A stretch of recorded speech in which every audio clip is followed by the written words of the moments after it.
kasih ya, selamat datang Pak.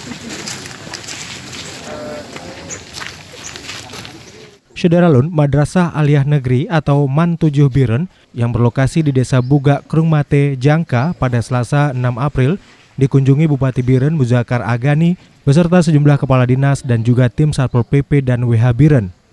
Kehadiran Bupati Biren yang turut didampingi Camat Jangka membuka kegiatan sosialisasi pembinaan akhlakul karimah bagi para siswa madrasah tersebut.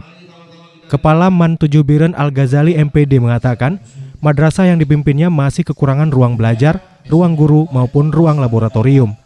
Walaupun serba kekurangan, proses belajar mengajar tetap berjalan lancar dan menjadi salah satu madrasah dengan siswa terbanyak di Biren. Dalam pertemuan sosialisasi tersebut, para siswa dengan tekun mengikuti berbagai arahan, baik dari kepala madrasah, Satpol PP dan WH maupun Bupati Biren. Saya hormati rekan-rekan semuanya yang berhadir. Dari Biren, Yusmandin Idris, Serambi On TV.